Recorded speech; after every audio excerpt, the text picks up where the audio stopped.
Hello, it's Curtis here from Studio 23, the host of the Behind the Brand podcast. And in this episode that you're about to watch, we have a fantastic new guest called Ross. He is the owner of the Glasgow Wrestling Club. Now, Ross has a fantastic offer for anybody for their first block bookings with the Glasgow Wrestling Club. Ross is going to give you a fantastic 20% off your very first block booking. All you have to do is reference this podcast. So simply mention Behind the Brand or Studio 23. Let them know that you've seen this video and that you're looking to begin your wrestling journey with the Glasgow Wrestling Clubs. And that is for kids and adults. Fantastic 20% off. Thank you very much, Ross, for sponsoring today's video. And I would love to see you all in the comments. Let me know what you thought of the episode. Take care.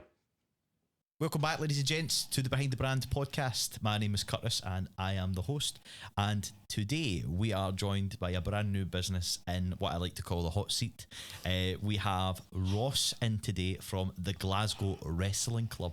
How you doing, mate? Yeah, great, Curtis. Thanks very much for having me on. No worries, mate. No worries at all. Thank you very much for obviously reaching out as well. And it's good because it's something different that we've not had on the podcast before as well. Sure. And I don't well, there probably is loads of these about, or maybe I'm wrong. You probably know better than me. So, I mean, in terms of wrestling, certainly the sort of MMA scene has kind of brought that on because, and I don't know a lot about MMA, I'll be honest, but, you know, a lot of the kind of champions in MMA have a great wrestling background. Yes. So that's really kind of helped grow the sport in Scotland. Still need to up the numbers a wee bit, but it's certainly helping. Like, a lot more people are looking for wrestling coaching instead of just your jiu-jitsu and Muay Thai and things like that. So, and the thing with yours is, it's not like you're, for those listening and think wrestling, they automatically think WWE. Well, that's one way of sometimes getting the kids involved. You know, I used to do school visits, and you know, that's how I would start. Was, you know, I don't have a cooler name than Ross McFarlane. I don't jump off turnbuckles. You don't got a character name, no? Unfortunately not, but we do get to wear tight spandex. So, yeah, it's very flattering. There's always a Brucey bonus. Yeah, exactly. No, well, and I think that's it. And when you hear of wrestling, you automatically think of that as well. But a lot of the professional wrestlers have had successful wrestling careers. Oh, yeah, Kurt Angle. That's one I always think of. You know, I mean, he's Olympic champion of wrestling. Absolutely. And I love the wrestling. I went to go and see it actually in Hydro. Right, okay. It was absolute world class back in November. It was brilliant, great experience, especially being an adult now and seeing it. But listen, enough about me. We're here to obviously find out about you.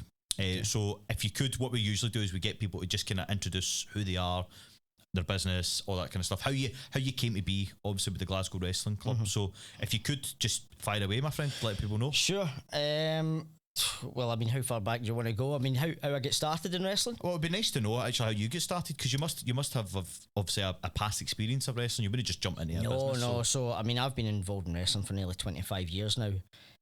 Started back about 12, 13 years old. Right. You know, when, I mean, I'm obviously quite small in stature now, but, you know, back in the day, I think when I was 11 years old, I still only weighed about 4 stone. So I spoke to my uncle. He was into his weight training and stuff, and he said, well, why don't you come down to the wrestling club? And what wrestling done for me, in 2 years, I doubled my weight. Aye. You know, so, and when all your mates, you know, hit that puberty age, and for golf, rugby, football, they all went up, and I kind of didn't. So you kind of start getting pushed out of certainly rugby anyway. Yeah. But wrestling just suited me fine. It's a weight class sport. So I'd done that for a few years under Davy Scott Senior, Davy Scott Junior, and my Uncle Brian at Mulgai Wrestling Club, that's now run by Sean Keogh. And had some pretty good success, Scottish championships, English championships. I think the British, I never won the British Championship, but I think the highlight of my junior career was winning Aspel. Then kind of 18ish, went off to uni, tried to get a full-time job. Once I got a full-time job, something just was missing. Came back to Mulgai Wrestling Club. I think that was around about 2010. Came back, won a competition in Wales, got the love for it again, got asked to go to the training camp in Largs, where the Scotland team were training to go to Delhi in India. Right. And I was absolutely gutted that I was not going on that plane. Oh. So, I mean, I'd never thought about going into the Commonwealth Games or like Olympics or anything like that through wrestling, and then because the games were in Glasgow in 2014, it was like, right, okay, that's my aim. So done that, trained for started training under Vladimir Gladkov, who's got a phenomenal. Is he like a kind of prominent figure in the kind of wrestling scene? Well, I mean, he's been in Scotland since 2001, but he trained the Soviet Union teams way back in the day. He took a team that was, bottom of the Bundesliga in Germany. In Germany, there's actual leagues of wrestling teams. I've got to say the Bundesliga because I'm like, that's football. So I'm a football fan. But they've got wrestling leagues as well. Manager? so there's two divisions, and he took a team within 2 years from the bottom of the second division to win the top. So I was coached under him. When we're training for the 2014, 5 times a week, sometimes twice a day. So real high caliber coaching that I got. 2014 happened. Kind of fell out of love with it a wee bit again. I was actually, due to the direction that Scottish wrestling was going, I was temporary president of Scottish wrestling for about 6 months. Did you make the Commonwealth team, or was it? I did, yeah. So I'll briefly touch on that. People would ask me how I got on at the Commonwealth Games, and I would say, I didn't do very well. I lost 9-0 to the eventual bronze medalist. Right, okay. And what happened beyond that, when everybody's asking you that, you keep kind of telling yourself that story, which isn't a kind of great story to tell yourself. And I obviously felt that I'd let people down, because I think I had about 160 odd folk that I knew personally had bought tickets to come and see me. And walking out in front of 3,000 people screaming for you to win was just daunting for me. The nerves must have been through the roof. I mean, I can remember walking out in that set. I've watched the video, but I don't remember doing that. I know that's me, but it doesn't feel like me. You feel like you're watching that somebody else just in your shoes. Yeah, and I mean, the lesson that it taught me through years of kind of beating yourself up through that was that's not actually the full story. Because I won 2 British Championships, and I came 5th at the Commonwealth Championships in South Africa to make that team. I was the most qualified wrestler in the Scottish team for 2014, and then I lost out to the eventual bronze medalist. So that sounds like a better story. I've got to say, and it's just funny how you portray it, and how you see it, and then obviously you'll be seeing it from the worst side because it was you, it affected you and everything. You know what I mean? That was you that did it, and you feel like you've let people down, which I can guarantee you, people watching us, you haven't let anybody down. That's amazing to get to that. People don't get to go to these events if they're not good enough to get to these events, so you've obviously done amazing, so well done you.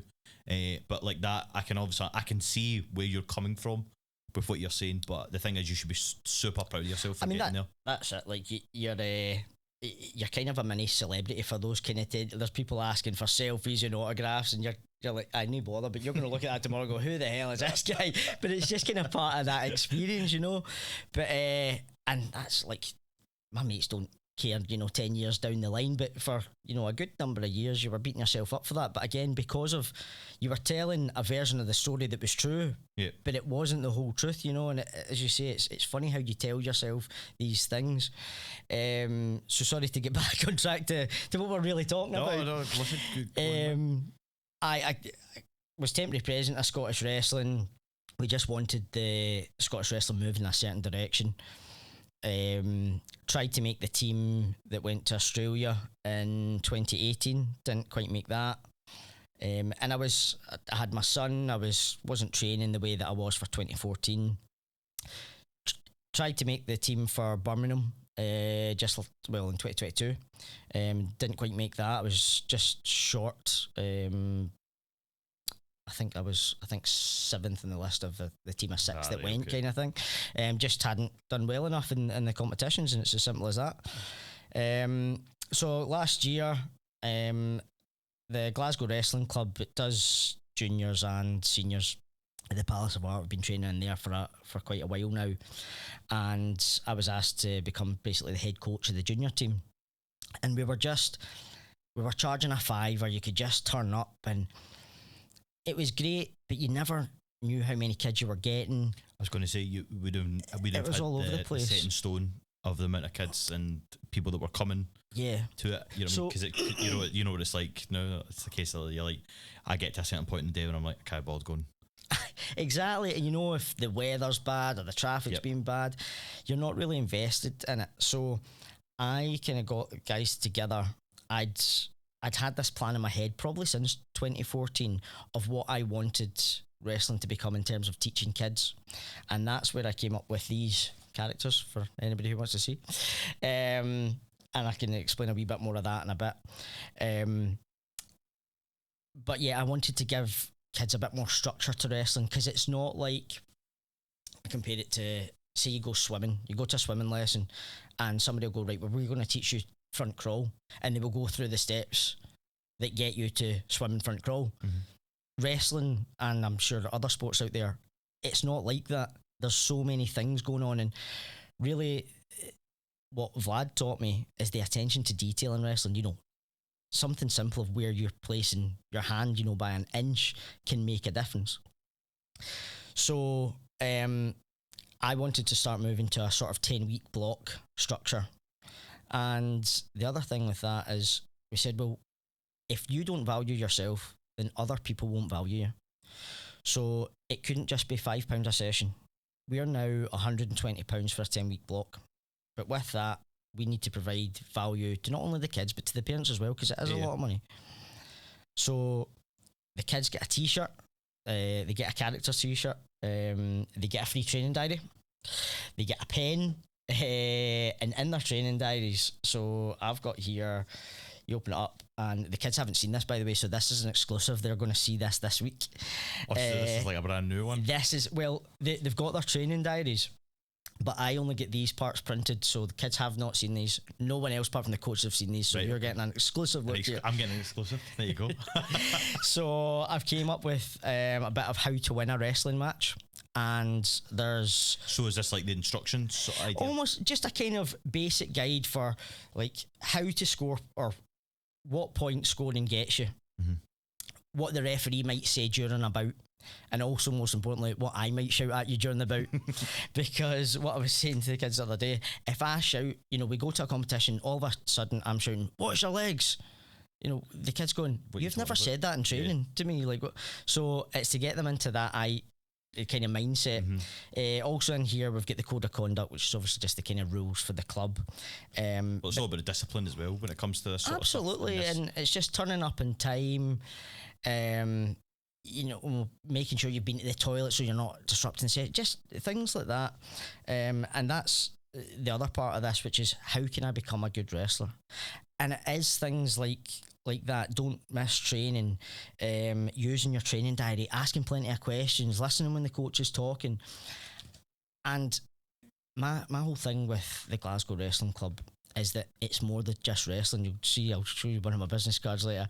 This isn't just wrestling. I know that as much as I would love to teach kids and take them to an Olympic Games and for them to win gold, right? What I can't take 20 kids to do that. It's just not realistic. If you did, you'd be the best person ever. Exactly, every right? country in the world would try to get you. So it's not realistic to do that, and it's not.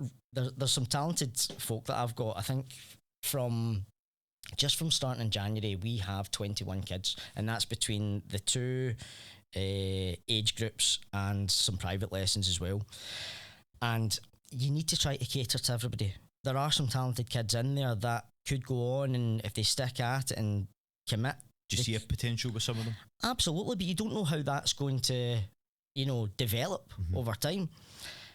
But you also need to cater for the ones that just want to come and enjoy the training. You will have people that, as long as their kids enjoying it, they're willing to pay the money. Yeah. And so my sessions have to be fun, but also like knowledgeable, developing people like that, towards like winning competitions. We've got a competition this coming Saturday down in Largs, and not all of them are going because some of them don't want it, and that's absolutely fine. But with that, what's important for me is that I'm not just teaching wrestling. I want kids to take, if they're in for 6 months or 2 years, that they take what I teach them into other aspects for their life. Like, as an example, right? I've had two quick examples. I've had one parent who phoned me and said, oh, their son was at a different class and he was doing what's called a fireman's carry, throwing somebody over their head, quite a dangerous move. And one thing that I'm always saying is, like, if you're getting thrown, tuck your head into your, tuck your chin into your chest, you know, to make sure you land safely. And he said, I was watching my son and he was speaking to this boy that he was training with. And he said, when he came off, I spoke to him. I said, what were you saying to that boy there? And he said, oh, my coach Ross, like, we were doing this fireman's carry and I wanted to do it to him, but I wanted to tell him to make sure he didn't hurt himself. And I thought, that's a kid that gets it. That's why I'm doing this. He's passing that knowledge. And he's 9 years old.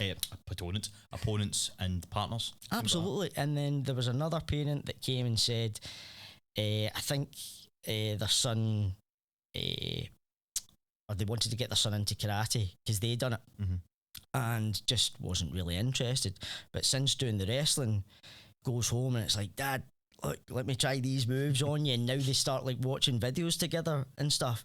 And I mean, that's the stories I want to hear as a wrestling coach, that I'm in some way kind of contributing to that. Like, that's success to me. It's not, I mean, if kids win some wrestling matches along the way, then brilliant, you know, I love it. But like, if you're developing people, that's, to me, that's success, you know. That's it. You're bringing some sort of kind of balance, I would say, to the kid's life. You know what I mean? And they are using these skills in the everyday practice. Well, that's what you want. It's as I say, you can apply what I'm teaching into other aspects. Another kind of good example of that is, you know, is it the Rich List Forbes? It's kind of American thing. Aye, they do like the under 30 or something like that, or whatever as well. In 2012, I'm sure it was, they voted wrestlers as the number one characteristics that employers should look for, because of the determination from wrestlers. Like, you know, they train so hard and they know how to pick themselves up after a fall. So they kind of advise employers that that's the sort of characteristics you should look for. Right, okay. I mean, if you look into it, I mean, I'm obviously biased, right? Of course, as you should be, though. As you should be. Like, it is. It's my sport, and I do know how tough it is because I've been around the world. You beat a lot, so I know how tough these other folk are training. You know, and that's the other thing with wrestling. Like, the friendships I've developed. Like, I could go to Singapore, to Australia, to Moldova, Ukraine, South Africa, and I know that I've almost got a second home somewhere. I know that I could go and get in contact with somebody who I've met through my travels wrestling, and I could go and train there if I wanted, which is a phenomenal kind of network to have, you know, and to give you that life experience. Mm-hmm. Yep. Like, I've been out to the sticks in Moldova, and I could tell you stories of what it's really like to live out there. And, you know, I was there briefly, but these people are living it, you know. I'm intrigued to know your favourite place that you've been to, whether that be for a competition or for a match or whatever. Like, where was your kind of favourite point that you've been? That's interesting. I mean, obviously walking out to 3,000 people in Glasgow in your home city, like, it's got to be up there regardless of the result, you know. But out with Glasgow, because not many people come in, like, you know, I mean, not many people come in and say that they've technically worked abroad. Do you know what I mean? I think the training atmosphere we had good connections in Moldova, and just treated so nicely and taken to big banquets with them, and just. Do you find that the wrestling, though, is much wider around, like, worldwide than it is, like, Scotland? Do you know what I mean? Like, there's a bigger fan base for it and stuff like that there. Well, this is kind of another thing with the characters, because see your Russia or any kind of Eastern European country, America, they don't need to advertise wrestling. It's their football. Yep. Right? That's what it is to them. So the idea for me with the characters, you've got like karate, judo, jiu-jitsu, that there's clear like belts that there's a clear sign of progression. Yes, aye. So I wanted to do that, but for wrestling, and make it a wee bit more fun. Give people things to work towards. Yeah, and again, it's putting value, it's giving value for money that way, in my eyes anyway. I hope the parents see it that way. But that is it. Sometimes the parents and stuff like that, and like we're speaking with a couple of other people that kind of do, like, as I say, like the grappling boys and stuff like that. People want to see the proof in the pudding. Yeah, that sort of stuff, and I think that's maybe from a parent's side of it.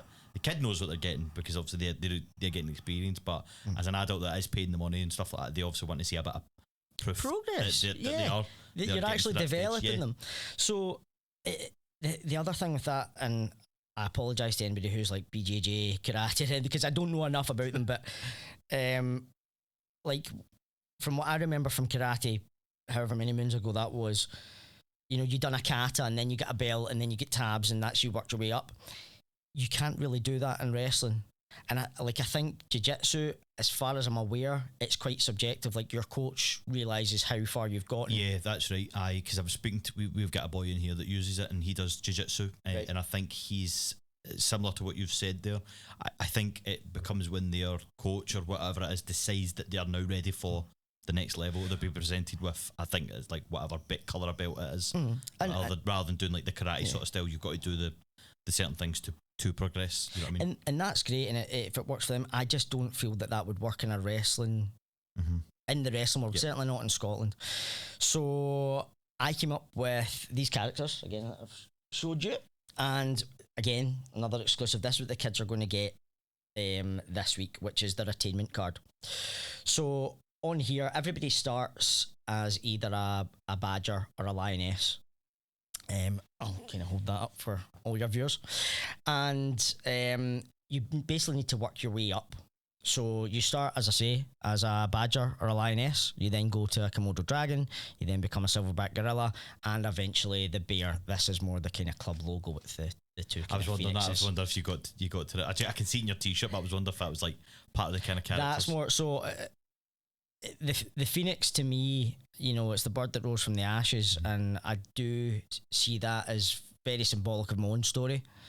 So kind of wanted to make it like that. Mulgai Wrestling Club was always a Phoenix Wrestling Club as well, so it's also where I came from. So you get a wee bit of homage. Yes, and then obviously the red and the blue, when you're wrestling, you're either in red or you're in blue. That's so right, that's why that all makes sense. So what they then have to do is it's not so much challenges, but there's certain things that you have to attain, but it's achievable for everybody. So you'll have to compete in 4 end of block matches. So this is actually week 10 on Wednesday. So that's the end of the block. So we'll have a couple of matches, and if you win, once you've won 4 of those matches, you'll get your Honey Badger sticker, which then goes on the back. And again, it goes on like that. And once you've completed all of them, you will get your new t-shirt with your new character, and that will show that you're up a level. That's quite cool. I like that. So I feel like kids would love that as well. Well, that's it's to make it enjoyable for them, give them something to work towards. Because you know, if they're just before, when we were just running classes, and you know, maybe we would go to a competition, but I think certainly from my experience in my junior days, if you're not winning at a competition, there's not a real incentive to keep going. Keep going to a competition to get beat. So why not give people that maybe the competition just isn't for them? You need to give them something else. And again, it's all about giving that value for money to the parent, but value for, like, they're in your class. It's up to you to give them as much as you can. And for me, again, it's not just wrestling. I'm trying to give life lessons. You know? No, listen, we're going through the same thing in our household at the minute. My younger brother, he's really into volleyball, things like that, but there is no actually volleyball team for his age group that plays in competitions or does anything out with. He's so competitive, super competitive, and he's going through a certain thing at the minute where he's like, I'm not wanting to go because there's nothing happening at the minute. There's no challenge. The only thing they're doing is like practicing every week, and then it comes to just like a practice game where it's just the team. It's like, I'm not getting to play. He says the next level I have to get to, or the next age group that I can get to with actually playing games, is 18. Right. And I'm like, I always see it with him, and I'm just like, but I say to him, and what you'll probably say to people as well, you can't just expect to get put into that level. You need to be practicing the whole time. You're only going to get better if you practice for when the real thing actually comes. So this is like, kind of just to follow on from what you're saying there, because you're absolutely spot on. Like, make sure that you are not the reason that you don't get picked. Yeah. One of my good friends, Leanne Crichton, she played for Scotland women's team, and she had this phenomenal attitude that she was injured for a long time. She wasn't getting picked, and she had this attitude towards, I can't remember what year the World Cup was. I think the Women's World Cup was possibly 2018. No, it must have been before that, but it was in France. Can't remember the date anyway. But she said, if I don't go, it won't be because of I've not tried hard enough. So she made sure that she was ready. And similarly, like for myself or anybody out there, make sure that you're doing the right things. You're working hard in the gym. You're getting enough sleep. You're eating the right things. Another thing that I do with the kids in one of the weeks is we just do a quick 5-minute visualization at the start to kind of get them motivated for the session. And then at the end of the session, just to bring them back down. And the science behind that is, if you can properly visualize something in your head, then your brain develops the same neurological pathways that happens when you're actually physically doing the move. So why wouldn't you practice in your head? Mm-hmm. Like, if you can develop just as quickly, then it makes absolute sense. The mind games must be a big thing with wrestling. I imagine not at the stage with kids and things like that, but I imagine when it comes to more of the competitive scene and how you get yourself ready. So I'd imagine with seniors and things like that, you must have to try and drill that into them. I think, like, I've always, it's been described by lots of people as it's a fast physical game of chess. When there is a sense of building yourself up to go on to the mat for a match, but you need to be relaxed. Mm-hmm. I could show you something, but we'd be off getting a screen of it's something that I end up getting like rapid. I'm in a wee ball. Well, yeah, I mean, if we can move slightly, I can show you. Can we like move a wee bit closer with the microphone? So if you put your arm out for me, right? Okay. And what I'm going to do, Curtis, is I'm going to grip your wrist really tightly, right? Okay. And as soon as I let go, right, I'm going to try and tap your shoulder, or just try and tap the mic. I want you to move my hand out the way, right? Right, okay. So I'm going to grab your wrist really tightly. As soon as I let go to try and tap you on the shoulder, you're going to move out of the way, okay? Right, okay. You ready? Right, ready? No, move with your move your hand. My body. I'm going to jump over it. Sorry, I've got to move your hand. Take two. Sorry. Right. So just you don't move. Right, okay. As soon as I let go, you're going to try and use that hand to bat my wrist away, right, okay? You ready? I just did it wrong again. You've just slapped me, but you know what? Cool. That is fine. Was I meant to grab? You were just meant to try and push it away, but slapping me, that, like, I'll take it. Don't worry about it. Anyway, so the point. I can't do it anymore. Right. I'll just tell you. As you can tell, I'm not really one for sport and sort of stuff. I'm more of a musician, podcaster kind of guy. So the next 10-week block starts next week, guys. Becca would love that. She'd love to get me out of this.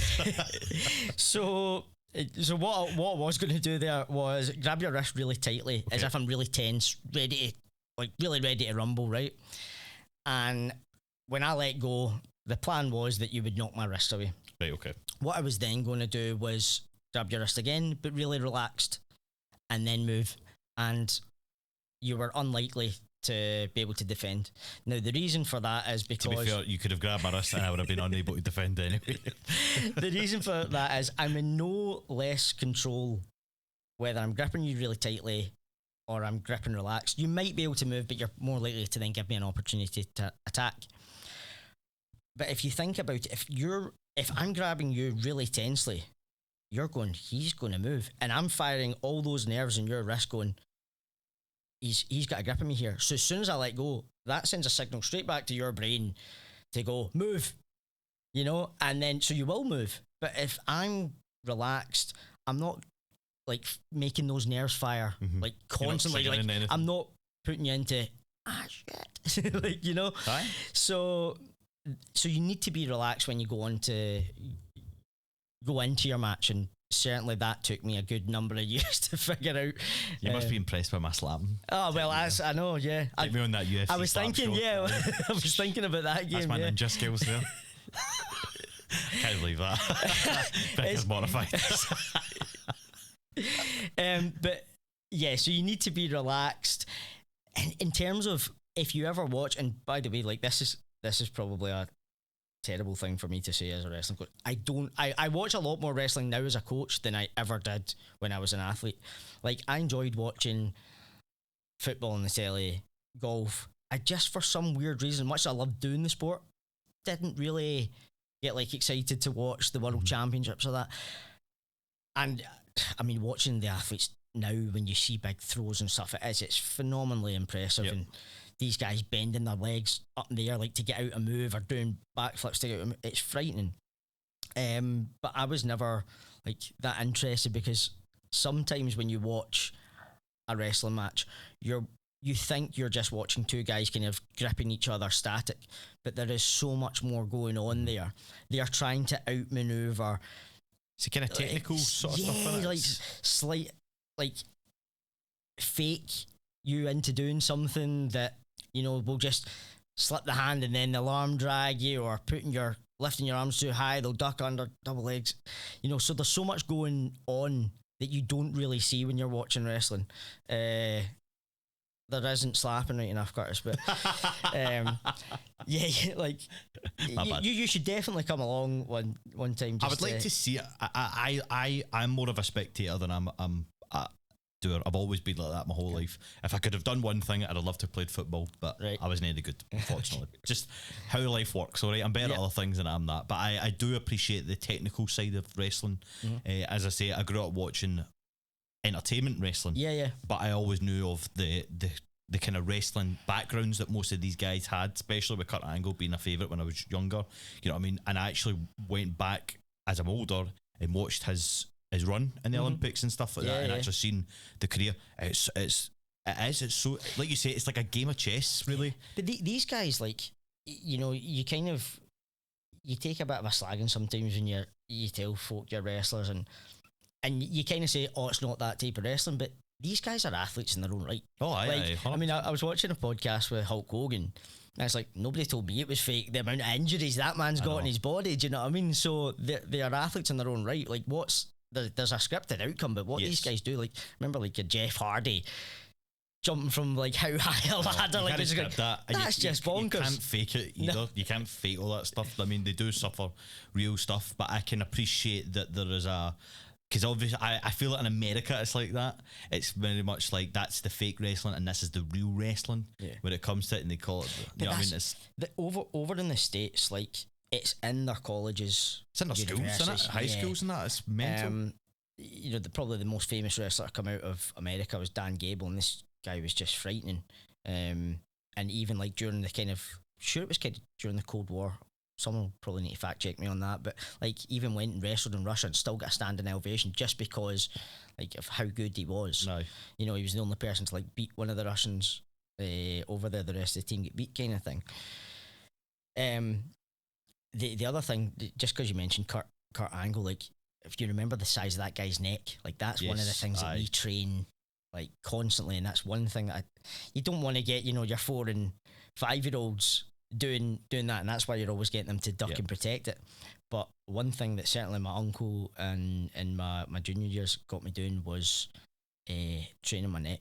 And I mean, at that age, you know, kind of 15, 16, I was frighteningly strong. Like, for somebody who was 11 years old and 4 stone to being 15, 16 years old, and I think 16, possibly 17, more likely 17, like, my 1 rep max bench was like 120, which I weighed, so I was competition weight at that time was 48 kilo. So that's like 250 times or 150 times my body weight. percent of Yep. my body weight. Sorry, freakishly strong. You know, and I'm sure I had like a 16.5 inch neck or something. No, it wasn't 16.5, that's nonsense, but it was at least 16 inches, my neck, when I was that young. He just 'cause actually of won the stuff. Olympics though with a broken neck, if I'm right. Kurt Angle, I'm didn't sure he? that's right. Aye, yeah, and Just he's unreal, two man. gold medals, I'm sure. Aye, that's right. Aye, that's right. But aye. yeah, I'm sure you're right in that. But it just, your neck strength is one of these things that you absolutely have to have, because that's another thing that I say is, like, if you can control where somebody's head goes, their body will fall. Yep. And I was one for certainly using my head to block a lot of attacks. Like, I remember this one, I think it was the British Championships. It was the British Championships 2013. And I can't remember the name of the boy, but he was strong and he was quick. And it was the final. And I think I don't know what I was up, but I was up. And I was always known as quite a strategic wrestler. So people might call it anti-wrestling, but I just knew how to win. Mhm. I wouldn't. Sometimes like, that's what it was. Well, I've compared myself to, like, if you're a football man, I was more Mourinho's Chelsea than I was Pep's. Part of the bus. But yeah, I was more. I'm a Chelsea man. It's right. So I was more Mourinho's Chelsea than I was Pep's Barcelona. Do you know what I mean? Like, I would love to do all the great wrestling moves, and like, I knew how to do it in my head, but my body just wouldn't do it. Yep. So I needed to get points tactically and strategically, and again, that's another thing that I try to instill in the kids. Yep. Like, you need to be aware of the clock. You need to know the rules. Sorry, I'm jumping about stories That's all right. here. That's all right. But just to finish that one off in the British, like, the amount of head collisions we got in that one match, because he kept diving for my legs and I just ducked down, and just his head was just hitting mine, and that was the only way I was defending it, because I knew if I just sprawled on him, he was just going to drive me right off the mat. So I just dropped down to meet him, and our heads would just kept colliding. That's what he says. Don't get a headbutt off you then. Yeah. You can see I've got a black eye, maybe. That was one of the kids actually the other night. I took a knee to the face off one of the kids. Total accident though. But knowing the rules is so important. Yeah. I was in. No, it was another British Championships, and I was 6-2 up, and I was gassed. I still had 3 minutes to go, and I was gassed. I was just so out of shape. And there's this young 17 or 18-year-old, really good wrestler. But I knew that he was just going to attack me, so I just let him attack, run down the clock, and I would step out the mat. Now, that would only lose me 1 point, as opposed to him attacking me and possibly losing 4. And I just kind of ran the clock down, and I won at 6-5 because of that. And now He's playing the smart game. I don't agree with what I done, but I won. So, like, are you there to win? Are you there to participate? But you protected yourself as well at the end of the day. Exactly. So there's more than just you want to see attack in wrestling, and I do encourage children to do, or whoever I'm coaching, I encourage attack in wrestling. But you also need to be aware that not everybody has the confidence to go and attack. Some people are going to be counter-attacking wrestlers. Some people are going to be defensive wrestlers. So you need to try to cater to everybody that way. And that is what I'm trying to do with the Glasgow Wrestling Club. That's class, man. I think for us though, it's finding out when your classes actually take place. So the kids right now is on a Wednesday. We've got 4 to 6 year olds from 5:15 until 6 o'clock. And then we've got from 6 o'clock till 7 o'clock, we've got the 7 to 13 year olds. And then we've got an adults class after that. And the adults is also on a Thursday. We are trying to get the kids to have another class again, so that we can add that value for money. Yep. And it'd be free to anybody who's currently in the class. Our next block does start next week, from next Wednesday, so you can find us on Instagram, Facebook, all the links are there. Glasgow _wrestling_club. Perfect. I've just about asked you for your socials as well, so that's perfect and handy. You've just done that there for us. Yeah. Really appreciate it, mate. Is there anything else that you kind of think that people should know about just before we finish up? Or? Get in touch before you come along. Like, I know there'll be some people that'll be nervous or they'll want to really get into it. Get a chat with us first. Just send us a wee message and we'll tell you the right day and time to come along. What I done a few weeks ago is we just done a kind of, I called it a bring your parent to wrestling day, where we just went into the park. It was a Saturday morning. Some parents brought their kids and some kids brought their parents, and it was just to develop a bit of community. And that's what I want to do with the wrestling club as well. Find out what everybody else does. What else can you bring to the club? Yep. You know, and then you can put parents in touch with each other if you know what everybody does. So we really want to build that sense of community. But yeah, so get in touch with us and we'll do our best for you. Fantastic, mate. Fantastic. I really appreciate you coming along today, thank mate. you very much for having me. It's lovely hearing your story as well. And as I say, that sounds absolutely amazing. If I was a kid, I would absolutely love that, knowing that I'm working up towards a level. It's a bit more engaging than just being like a belt colour as well, which is, I'm not having a dig at anything. I'm just meaning, like, for a kid, I'm trying to think through the eyes of them. I mean, even as an adult, I'm quite a kid, but I love the idea that they move up into that, and they move up, you know what I mean, progress into a bigger and bigger kind of animal sort of such, you know what I mean, big. Just fantastic, mate. Really great. And I hope obviously this helps. And for parents that are listening, and you're thinking your kids' stuff might be interested, then obviously just give Ross and the Glasgow Wrestling Club a shout.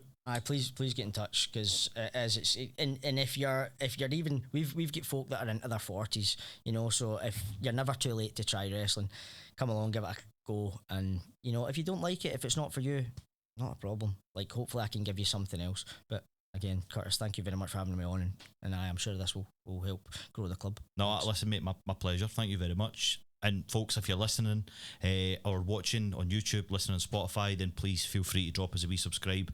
Let us know, obviously, what you thought of the episode as well. You can leave a like, you can leave a review, all that sort of jazz on both the platforms as well. But just again, a big thank you to Ross for coming along, mate. And thanks, Rebecca. Yeah, thanks very much.